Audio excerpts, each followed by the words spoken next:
मालिक के हंस हैं, जिनके संस्कार पहले जुड़े हुए हैं मालिक से, जो सीधे शब्दों में कहें तो कबीर साहब के सत्संगों से पहले जुड़े हुए हैं, जो उनकी शरण में आ चुके हैं, पिछले जन्मों की बात कर रहा हूं मैं, उनके कानों में जब ये आवाज़ पहुंचती है तो एकदम झकझोर के रख देती है। समझ जाता है कि यही है वो जिसको ढूंढने के लिए आज तक मैं भटकता रहा, मंदिरों में, मस्जिदों में, गुरुद्वारों में, गुरुओं के शरणों में जाता रहा, केवल इसी ज्ञान को पाने के लिए। तो तब समझ में आता है उसे कि मेरा कल्याण होगा तो कैसे होगा। लेकिन इसका मतलब ये नहीं कि वो अपने पुराने गुरुओं को गलत बोलने लग जाए और गालियां देने लग जाए, नहीं। पुराने गुरु को त्यागे बिना, यानी उसके अज्ञान को त्यागे बिना आप आगे जा ही नहीं सकते। अगर आप 11वीं में जाना चाहते हो तो आपको 10वीं का गुरु और 10वीं का स्कूल त्यागना ही पड़ेगा। लेकिन इसका मतलब ये नहीं कि वो आपके जीवन में किसी काम के नहीं थे, वो भी आपके जीवन में बहुत काम के थे, तभी तो आपको आगे का ज्ञान समझ में आया। जैसे आप 5-6 साल राधा स्वामी में रहे तो अच्छी बात है, राधा स्वामी में रहे, आपको मीट मांस से उन्होंने मूर्ति पूजा से दूर रखा, आपको कुछ नहीं तो कम से कम शब्द गुरु तो समझ में आया कि हाँ गुरु शब्द है, अनहद नाद को गुरु बताते हैं वो लोग, कोई बात नहीं, फिर भी कम से कम मूर्तियों से हटा के अनहद नाद से ही जोड़ा, तो तब भी उनका शुक्राना है कि कम से कम हमें इतना तो पता लगा कि अनहद नाद भी कोई चीज़ है। नहीं तो मंदिरों में सारी उम्र हम जाके माथे टेक आते, फिर भी हमें समझ ना आता कि अनहद नाद भी कोई चीज़ है। लेकिन अनहद नाद को ही अगर तुम पूर्ण ज्ञान मान लो तो ये भी तुम्हारे लिए सही नहीं है, यानी 10वीं करना जरूरी है। लेकिन अगर तुम 10वीं को ही PhD मान के बैठ जाओगे कि 10वीं से आगे जाने की जरूरत ही नहीं, तो आपका ज्ञान पूर्ण नहीं हो सकता। आप बीच में लटक रहे हैं, लेकिन पूर्ण भक्ति नहीं कर पाने की वजह से बीच में लटके हैं। कबीर साहब ने वाणी में बोला है कि बिचली पीढ़ी हंस न तरही, इस मूल ज्ञान को छुपा के रखना। मूल ज्ञान बाहर जो पढ़ही और बिचली पीढ़ी हंस न तरही, कि जब असली समय आएगा जो निश्चित है तब ये मूल ज्ञान उजागर होगा। इसलिए सब संतों को मना किया कि कोई भी संत वाणी खोलेगा नहीं। इसीलिए आप देखोगे, आप किसी भी संत का ग्रंथ ले आओ, आपको वो वाणी केवल कविताओं के रूप में मिलेंगी। किसी भी संत की वाणी ले आओ, अगर किसी ने टीका की भी होगी तो किसने की होगी? उनके चेलों ने, उनके पंथ के किसी गुरु ने, कि चलो संगत कह रही है कि गुरुजी ग्रंथ समझ में नहीं आ रहा, इसको यथार्थ इसका टीका कर दो, तो वो गुरु टीका करेगा जो आज बैठा हुआ है। लेकिन जिन लोगों ने ग्रंथ लिखा वो कभी टीका करके नहीं गए, क्योंकि उनको हुक्म ही नहीं था टीका करने का। उनको हुक्म क्या था कि तुम केवल ग्रंथ में ज्ञान लिखो, तुम केवल वाणियां लिखो, वाणियां खोलने का समय कोई और है। और जब वो समय आएगा तो बिचली पीढ़ी के जो हंस हैं, यानी जो बीच में फंसे पड़े हैं, कहाँ फंसे पड़े हैं? जाप में, अजपा में, अनहद में, अब उन्हें आगे का रास्ता मिलेगा। तो साहिब कह रहे जाप मरे, अजपा मरे, अनहद भी मर जाए, और सुरत समाए शब्द में, वाको काल न खाए। जो लोग इनके साथ जुड़ गए, जाप के साथ, अजपा के साथ, अनहद के साथ, उनका कल्याण तो नहीं हो सकता, लेकिन हाँ कुछ नहीं से कुछ भला उनकी भक्ति की शुरुआत हो जाती है, उनका थोड़ा सा विवेक बढ़ता है, ताकि वो आगे का जब पूर्ण ज्ञान आएगा उसको समझ सकें। तो उन गुरुओं की भी महिमा कबीर साहब ने गाई है, ऐसी बात नहीं है, लेकिन तब तक गाई है जब तक वो गुरु ये ना बोले कि यही पूर्ण ज्ञान है जो मैं दे रहा हूं। साहिब ने बिल्कुल क्लियर किया कि गुरु मेरे सब ही बड़े, सबको महानता दे दी, अपनी अपनी ठौर, यानी तुम्हारा वो गुरु ये बताए कि मेरी ठौर कहां तक है। ये नहीं कि सारे महान बने हुए हैं, सारे सतगुरु बने हुए हैं। दूसरी क्लास वाला भी कह रहा मैं PhD तक पढ़ा दूंगा तुझे, 5वीं वाला भी कह रहा मैं PhD करा दूंगा, 10वीं वाला भी कह रहा मैं PhD करा दूंगा। यहाँ पर वो उनको दोष लग जाता है गुरु को, और जिसको दोष लग जाता है फिर वो गुरु नहीं, फिर गुरुआ है वो, फिर कहते हैं गुरुआ यानी झूठा गुरु, उसका क्या हाल होगा? झूठा गुरु अजगर बने और 1,84 जाए, सारी संगत चींटी बने तोड़ तोड़ के खाए। फिर वो जन्म बर्बाद कर रहा है तुम्हारा। वो सीधे कह दे भैया मेरे पास जाप है, मैं जपी हूं और मैं तुझे भी जपी बना दूंगा, उसको कोई दोष नहीं लगेगा। सब्जी बेच रहा है कोई, वो कह दे भैया परसों की सब्जी है, थोड़ी सी खराब भी हो गई है, छांट ले भाई जो तुझे चाहिए। अब वो कहे नहीं, और उसके ऊपर हरा हरा पेंट स्प्रे मार दिया, ऊपर सब्जी खराब है बिल्कुल, लेकिन उस पर स्प्रे मारते हैं लोग, सेब के ऊपर लाल स्प्रे मार देते हैं दिखाने के लिए, फिर वो दोषी हैं।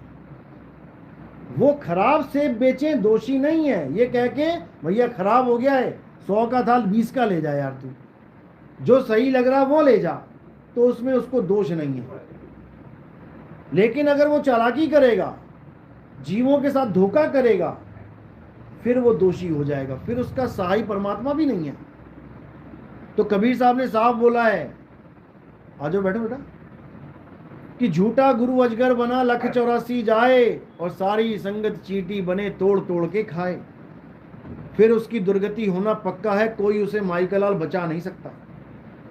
लेकिन अगर वो गुरु ये समझा दे कि भाई मैं जपी हूं, मैं तपी हूं, मैं सन्यासी हूं, मैं तुम्हें केवल तपस्या करना सिखा सकता हूं, चारों तरफ आग लगा दूंगा कंडे लगा के गोबर के, बीच में तुम बैठ के भक्ति करोगे और ये तपस्या सिद्ध कर लोगे, मैं इतना ज्ञान दे सकता हूं। अब कोई कहे नहीं बीच में आग लगा के तू बैठेगा तुझे परमात्मा मिल जाएगा, ये गलत है। तो कबीर साहब ने किसी का विरोध ऐसे ही नहीं किया, बहुत सोच समझ के किया। आज लोग भी कहते हैं नितिन दास सबका विरोध करता है, सबका। अरे तुम्हारे भले के लिए विरोध कर रहा हूं मैं, मेरा क्या जा रहा है, मुझे थोड़ी नहीं बेवकूफ बना सकता कोई, मुझे दुनिया का कोई गुरु बेवकूफ नहीं बना सकता, लेकिन तुम्हें बना सकता है। इसलिए मैं आगाह करता हूं तुम्हें कि वो फलाना ऐसा बोलता है, फलाना वैसा बोलता है। लोग कहते हैं आपको क्या पड़ी है, आप क्यों बोलते हो कि वो ऐसा बोल रहा है। अरे मैं नहीं बोलूंगा तो कौन बोलेगा। सरकार ने नोट बनाए, लेकिन सरकार ने बैंक में नकली नोट की भी व्याख्या कर रखी है। अब सरकार को कहो आप क्यों बोल रहे हो नकली नोट कैसा होता है, क्योंकि मूर्ख तुम बनोगे, सरकार को थोड़ी नहीं चलेगा वो नकली नोट। किसको चलेगा? नकली नोट तुम लोगों को चलेगा। इसलिए गुरु का फर्ज होता है कि असली और नकली दोनों का भेद बताए तुम्हें, तभी तो तुम परख कर पाओगे। नहीं तो किसी ने 2-4 मीठी मीठी बातें करी और तुम हो लिए उसके साथ, भले वो तुम्हें बाद में गड्ढे में डाल दे, 84 में धकेल दे, उसका क्या फायदा? उस मीठे का क्या फायदा जो तुम्हें डायबिटीज कर दे। फिर कड़वा करेला ढूंढते फिरोगे कि करेला खा लूं तो ठीक हो जाऊंगा, और पहले ही खा लिया होता, पहले ही कड़वे से प्रेम कर लिया होता तो शुगर होती ना। तो यही कबीर साहब का सिद्धांत है कि भाई भले कड़वा बोल लेकिन सत्य बोल।